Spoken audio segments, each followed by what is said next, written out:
तो आज हम करेंगे प्रश्नावली 4.1 का प्रश्न संख्या 2, जो कि है निम्न स्थितियों को द्विघात समीकरणों के रूप में निरूपित कीजिए। हमें यहाँ पर कुछ वर्ड प्रॉब्लम्स दे रखी है, यानी भाषा वाले प्रश्न दे रखे हैं। इनको अपन को द्विघात समीकरण में निरूपित करना है। पहला प्रश्न है, एक आयताकार भूखंड का क्षेत्रफल 528 मीटर स्क्वायर है। क्षेत्र की लंबाई, जो कि मीटरों में दे रखी है, चौड़ाई के दुगुने से एक अधिक है। हमें भूखंड की लंबाई और चौड़ाई ज्ञात करनी है। तो ऐसे क्वेश्चंस के अंदर आप देखोगे कि हमें दो राशियों के बीच में कुछ ना कुछ संबंध भाषा के रूप में मिलेगा। जैसे यहाँ पे दे रखा है कि जो क्षेत्र की लंबाई है वो चौड़ाई के दुगुने से एक अधिक है। यानी यहाँ पर लंबाई और चौड़ाई में क्या संबंध है कि जो लंबाई है वो चौड़ाई के दुगुने से एक अधिक है। ठीक है ना। अपन को चौड़ाई नहीं पता, लंबाई दे रखी है। लंबाई क्या दे रखी है कि जो भी चौड़ाई है उसका दुगुना करने पर, उसमें एक अधिक करने पर जो आएगा उसके बराबर लंबाई होगी। तो इस रिलेशन से ही जो है हमारी समीकरण बनेगी। ठीक है। हमें यहाँ पर लंबाई तो दे रखी है कि चौड़ाई के दुगुने से एक अधिक है, लेकिन चौड़ाई का कोई भी अपन को संबंध नहीं दे रखा, ना चौड़ाई के बारे में कुछ लिखा हुआ है। तो ऐसी राशि को ही अपन को यहाँ पे एक्स मानना है। ठीक है। तो पहले अपन हल करते हैं। यहाँ पर पहली लाइन अपन लिखेंगे, माना कि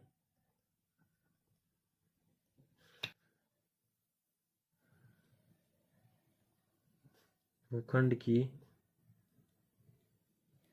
चौड़ाई बराबर एक्स मीटर।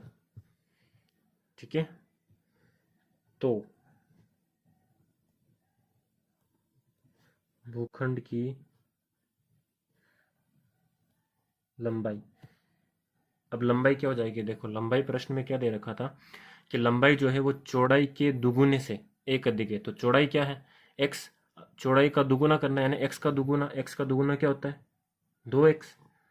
ठीक है। और दुगुने से एक अधिक है, यानी इसमें एक अधिक, एक ज्यादा करना है। एक ज्यादा का मतलब इसमें एक जोड़ना है। तो हमारे पास लंबाई आ गई 2x+1।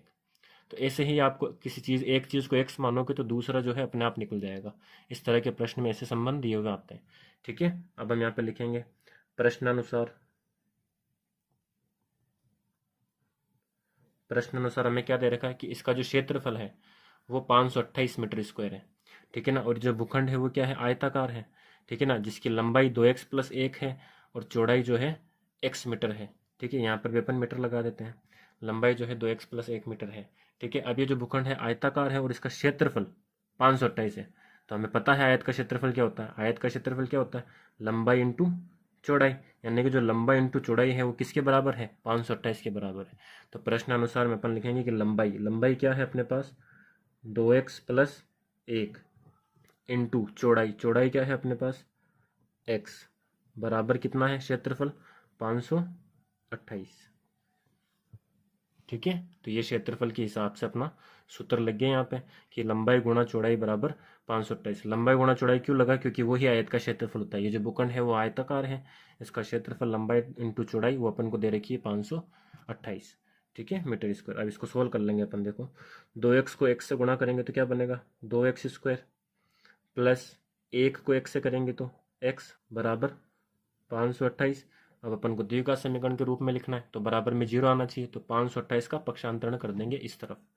ठीक है। तो ये हो जाएगा 2x² प्लस x माइनस 528 बराबर 0। यह आपका बन गया द्विघात समीकरण। बस इतना ही इसको हल करना है। तो की प्रश्न संख्या 2, दो क्रमागत धनात्मक पूर्णांकों का गुणनफल 306 है। हमें पूर्णांकों को ज्ञात करना है। ठीक है। तो इसमें समझने वाली बात यह है कि सबसे पहले पूर्णांक क्या होते हैं। ठीक है। तो पूर्णांक उन संख्याओं को कहते हैं जो पूर्ण अंक हो, यानी कि 1, 2, 3, 5, 10, ये सब पूर्णांक संख्या है। 100, 1000। ठीक है। यानी कि पॉइंट वाली जो संख्या होती है ना, 1.5 या 3/2, ये पूर्णांक संख्या नहीं होती है। पूर्णांक संख्या बोलते हैं जो पूर्ण अंक होता है। ठीक है। जैसे ये पूर्णांक संख्या माइनस में भी होती है और प्लस में भी होती है। माइनस वाले को ऋणात्मक पूर्णांक संख्या बोलते हैं और प्लस वाले को धनात्मक पूर्णांक संख्या बोलते हैं। ठीक है। जैसे मैं आपको यहाँ पे लिख के दिखाता हूँ रफ में कि जो 1, 2, 3 से लेकर प्लस अनंत तक जो संख्या जाती है, ठीक है, इनको अपन बोलते हैं धनात्मक पूर्णांक संख्या, जिसको i+ से अपन लिखते हैं। ठीक है। और जो माइनस वाली होती है -1, -2, -3 से लेकर -अनंत तक, इसको अपन बोलते हैं ऋणात्मक पूर्णांक संख्या, जो कि होती है जिसको अपन i माइनस से लिखते हैं। ठीक है। तो यहाँ पर अपन को धनात्मक पूर्णांक संख्या लेनी है एक तो, और क्रमागत लेना है। क्रमागत, क्रमागत का मतलब होता है कंटिन्यू वाली, यानी अगर मैं पहली संख्या 1 ले रहा हूँ तो दूसरी मुझे 2 ही लेनी पड़ेगी। ये दोनों ही क्रमागत संख्या है। मैं 1 के साथ में 3 नहीं ले सकता क्योंकि ये क्रमागत नहीं है। ठीक है। अगर मैं 2 ले रहा हूँ तो इसके साथ में मुझे क्रमागत इसके आगे वाली 3 लेनी पड़ेगी। ठीक है। अगर मैं 5 ले रहा हूँ क्रमागत में तो मुझे इसके आगे वाली 6 लेनी पड़ेगी। इसको क्रमागत संख्या बोलते हैं। तो इसमें एक बात समझने वाली है कि अगर मैं पहली संख्या 5 ले रहा हूँ तो दूसरी संख्या क्या आएगी? दूसरी संख्या आएगी 5 + 1 यानी कि 6। अगर मैं पहली संख्या 3 ले रहा हूँ तो इसके आगे वाला क्रमागत धनात्मक पूर्णांक क्या होगा? वो होगा 3 + 1 यानी कि 4। यानी आप जो धनात्मक पूर्णांक संख्या ले रहे हो उसके क्रमागत आपको एक और पूर्णांक संख्या लेनी है, तो यानी उस संख्या के अंदर आप 1 प्लस कर दो। ठीक है। तो हमारे पास दूसरा क्रमागत धनात्मक पूर्णांक आ जाएगा। इसी मेथड को यहाँ पर अप्लाई करना है अपन को, कि यहाँ पर अपन को दे रखा है कि दो क्रमागत धनात्मक पूर्णांकों का गुणनफल 306 है। तो अपन सबसे पहले एक को x मानेंगे, तो अपन यहाँ पे लिखेंगे मानना कि पहला धनात्मक पूर्णांक बराबर x। ठीक है। तो दूसरा धनात्मक, यहाँ पे क्रमागत भी लिख देना, दूसरा क्रमागत धनात्मक पूर्णांक वो क्या हो जाएगा? पहला x है तो दूसरा क्या हो जाएगा? x + 1। जैसे कि अपन ने पीछे किया था कि पहला 5 है तो दूसरा 5 + 1 6। वैसे यहाँ पर पहला धनात्मक पूर्णांक क्या माना है? x, तो दूसरा क्या हो जाएगा? x + 1। ठीक है। इन दोनों का जो गुणनफल है वो है 306। तो अपन यहाँ पर डायरेक्ट लिखेंगे प्रश्नानुसार इन दोनों का गुणनफल, यानी कि x को गुणा करना है किससे? x + 1 से। ठीक है। और वो कितना आएगा आपका? 306। बस अब इसको सोल्व कर लो। x को x से गुणा करेंगे तो x² प्लस x को 1 से गुणा करेंगे तो x बराबर 306, और बराबर के इधर 0 रहना चाहिए तो 306 को इधर ले आओ, तो हो जाएगा x² + x माइनस 306 बराबर 0। ये आपका हो गया द्विघात समीकरण में निरूपित है, जो कि है रोहन की माँ उससे 26 वर्ष बड़ी है। ठीक है। यानी जो रोहन की आयु है उससे 26 वर्ष ज़्यादा है उसकी माँ की आयु। ठीक है। उनकी आयु जो कि वर्षों में है, उनका गुणनफल अब से 3 वर्ष पश्चात 360 हो जाएगी।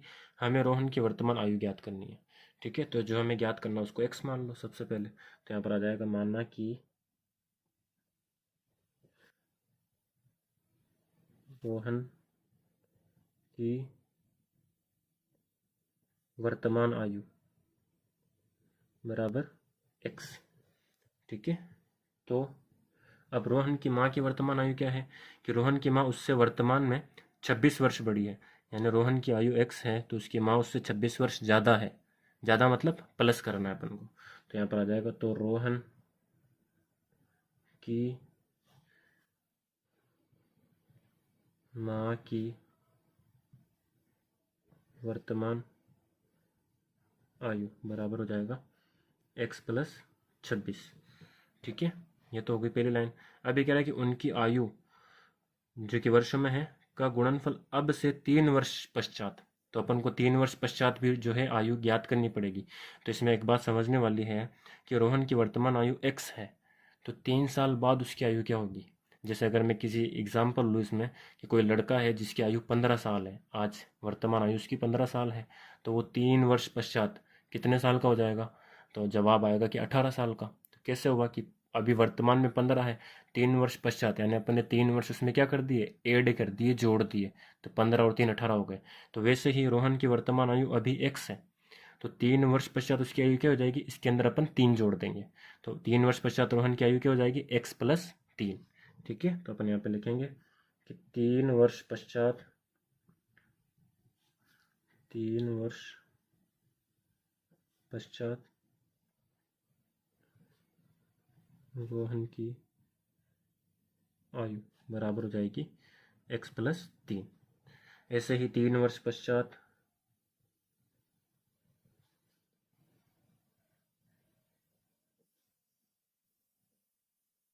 रोहन की माँ की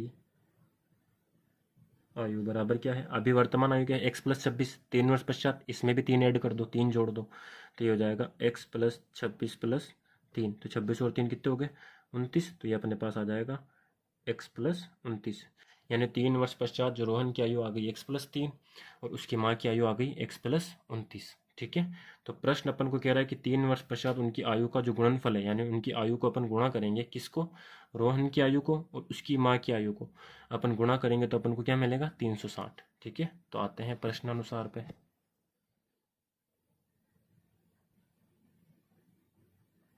प्रश्नानुसार, ठीक है, रोहन की आयु क्या है, x प्लस 3, रोहन की माँ की आयु क्या है, x प्लस 29, इनका आयु का गुणनफल क्या हो जाएगा, 360 हो जाएगा। अब इसको अपन को सोल्व करना है, x को x से गुणा किया तो आएगा x स्क्वायर, x को 29 से गुणा किया तो आएगा 29x। ठीक है ना, यहाँ पर कोई संख्या माइनस में नहीं है तो आपको चिन्हों का गुणा करने की कोई टेंशन नहीं है, सीधा सीधा जो चिन्ह वो लगाना है। अब 3 को x से करेंगे तो प्लस 3x, ठीक है, और प्लस 3 को 29 से गुणा करेंगे तो 3 को 29 से करेंगे तो आएगा 9 तिया 27 का 7 हासिल का 2, 3 दूनी 6 और 2 8, यानी आ जाएगा 87 बराबर 360। ठीक है, अब इनको देखो, जो समान पद है उनको जोड़ लो, एक्स स्क्वायर वाला तो कोई दूसरा पद है नहीं तो इसको तो एज इट इज लिख दो, एक्स वाला पद 29 भी है और एक्स 3x भी है तो ये दोनों प्लस के हैं तो जुड़ जाएंगे, 29 और 3 कितने हो गए, 32x, और प्लस यहाँ पर है 87, इस 360 को उठा के इधर ले आओ तो ये हो जाएगा माइनस 360 बराबर 0, क्योंकि द्विघात समीकरण में बराबर में 0 होता है। ठीक है, अब अपन इसको सोल्व करेंगे, एक्स स्क्वायर प्लस 32x, देखो 87 और ये दोनों अचर संख्या है, ये प्लस का है ये माइनस का है तो यहाँ पर अपन इसको घटाएंगे क्योंकि असमान चिन्ह इसलिए। ठीक है, तो 360 में से 87 को घटाओ तो 360 में से इधर मैं रफ में कर देता हूँ, 360 में से 87 तो 10 में से 7 गया तो ये 10 में से 7 जाएगा तो 3 और यहाँ पे 5 रह जाएगा, फिर ये 15 में से 8 जाएगा तो यहाँ पर बचेगा 5 6 7 और यहाँ पे बच जाएगा तो 273, तो यहाँ पर आएगा अपने पास 273 और दोनों में से बड़ी संख्या माइनस की है तो इसके आगे माइनस आ गया बराबर 0, ये अपना बन गया द्विघात समीकरण। ऐसे आपको हल करना है।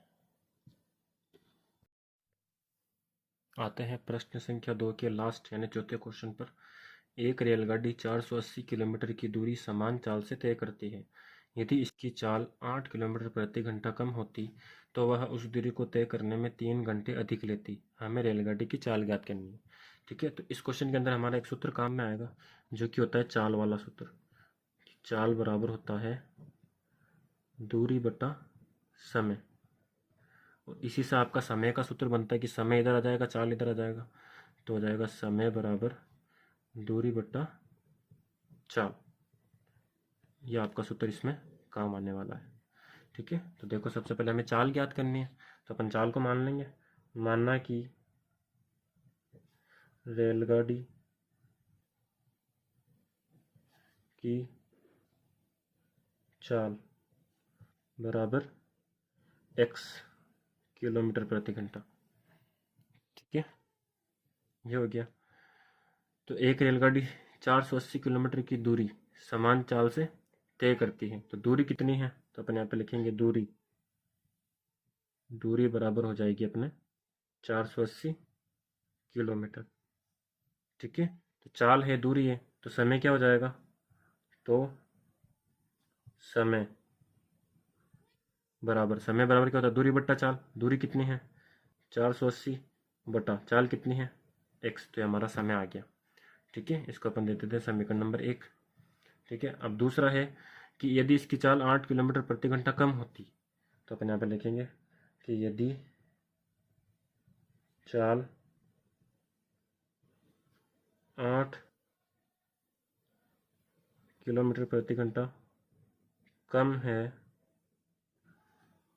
तो अपने पास रेलगाड़ी की चाल आ जाएगी, तो रेलगाड़ी की चाल कितनी मानी थी अपन ने, x मानी थी, क्या करना है 8 किलोमीटर प्रति घंटा कम, यानी कि हो जाएगा x माइनस 8 और इसका इकाई लगा देंगे अपन किलोमीटर प्रति घंटा। ठीक है, और दूरी तो अभी भी वही है, दूरी बराबर अभी भी 480 किलोमीटर ही है। ठीक है, तो समय क्या हो जाएगा, तो समय बराबर हो जाएगा अपने पास दूरी बटा चाल। यह हो गई अपने पास समीकरण नंबर 2। ठीक है, तो समय बराबर हो गया 480 बट्टा एक्स माइनस 8, क्योंकि दूरी थी 480 तो दूरी बट्टा चाल एक्स माइनस 8, तो हो गई समीकरण नंबर 2। अब देखो क्वेश्चन क्या कह रहा है कि यदि चाल 8 किलोमीटर प्रति घंटा कम होती तो वह उस दूरी को तय करने में 3 घंटे अधिक लेती। कि पहले चाल ये थी तो उसको ठीक टाइम लग रहा था, जो लग रहा था। ठीक है, लेकिन जब चाल 8 किलोमीटर प्रति घंटा कम हुई तो अब उसको वही दूरी तय करने में 3 घंटे जो है वो ज़्यादा लगेंगे। यानी कि ये जो चाल है, अगर इस चाल से वो चलेगी तो 3 घंटे अधिक लगेंगे। यानी इस चाल का और इस चाल का जो अंतर है वो कितना आ रहा है, 3 घंटे आ रहा है। कि भाई इस चाल से चल रही है तो वो फिक्स टाइम लग रहा है, लेकिन अगर इस चाल से चल रही है तो 3 घंटे अधिक लगेंगे। यानी इन दोनों चालों का जो अंतर है, अंतर मतलब माइनस करना होता है, अंतर का मतलब होता है आपको घटाना होता है। तो जो अंतर है वो कितना है, 3 है, 3 घंटे हैं। तो यहाँ पर आ जाएगा प्रश्नानुसार अंतर क्या आ जाएगा इसका, अंतर में अपन लिखेंगे तो सबसे पहले आएगा 480 बटे एक्स माइनस 8। ठीक है, और माइनस 480 बटे एक्स बराबर 3। तो ये अपने पास समीकरण बन गया। अब इसको अपन को हल करना है। तो देखो यहाँ पे अंश और हर कौन है, एक्स माइनस 8 और एक्स, तो इन दोनों का अपन जब अपन लेस अपन लेंगे, एलसीएम लेंगे, तो अपने पास आएगा एक्स माइनस 8 और साथ में एक्स इसके गुणा में, दोनों अपना लेस अप आ जाएगा। इसका भाग जब इसमें लगाएंगे तो इससे ये पूरा कट जाएगा, केवल एक्स बचेगा, ये एक्स गुणा हो जाएगा 480 से, तो 480 एक्स माइनस, इसका भाग जब इसमें लगाएंगे तो ये एक्स से एक्स कट जाएगा और 480 से ये पूरा ब्रैकेट गुणा हो जाएगा, तो 480 ब्रैकेट में एक्स माइनस 8। ठीक है, यहाँ पर आप बड़ा वाला ब्रैकेट लगा दो, बराबर में आ जाएगा 3। अब ये यहाँ पर भाग में, ये उधर जाएगा तो गुणा में चला जाएगा, तो अपने पास आ जाएगा 480 एक्स माइनस, यहाँ पे अपन गुणा करेंगे इसको, देखो 480 को 1 से गुणा करेंगे पहले तो आएगा 480, चलो मैं एक बार इसको ऐसे ही लिख देता हूँ, बराबर ये जो भाग में था इसको गुणा में लाना है इधर, तो इधर आ जाएगा 3 एक्स माइनस 8 और साथ में एक्स, यानी कि ये 3x आएगा बाहर। ठीक है, आगे सोल्व करते हैं तो आएगा अपने पास 480 एक्स माइनस, 480 को 1 से गुणा करेंगे तो वापस 480 एक्स आएगा। ठीक है, यहाँ माइनस है तो माइनस, 480 को 8 से गुणा करना है, तो देखो कैसे गुणा करेंगे, 8 को पहले 0 से करेंगे तो अपने पास 0 आएगा।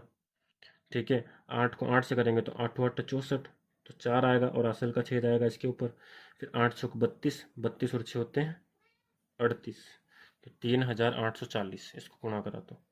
ठीक है, और बराबर में इधर अपने पास 3x है ही है बाहर, वो ब्रैकेट में है x माइनस 8।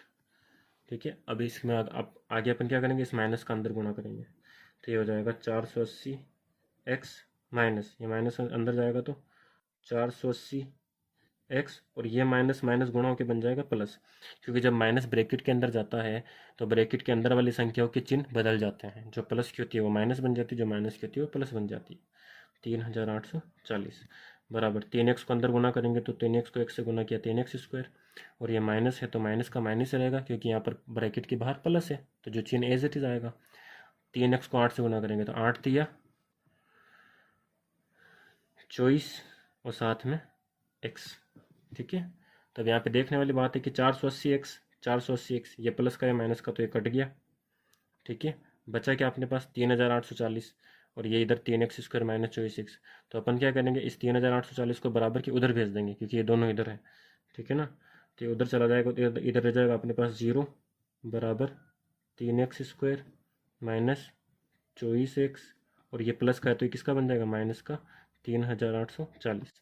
ठीक है, इसको आप ऐसे लिखो, चाहे 3x square minus 24x minus 3840 बराबर 0, ऐसे ये दोनों चीज़ें सेम है। ठीक है, ये दोनों चीज़ें सेम है, इसको आप ऐसे भी लिख सकते हो। तो ये अपना यहाँ पे क्या बन गया, द्विघात समीकरण बन गया। ठीक है।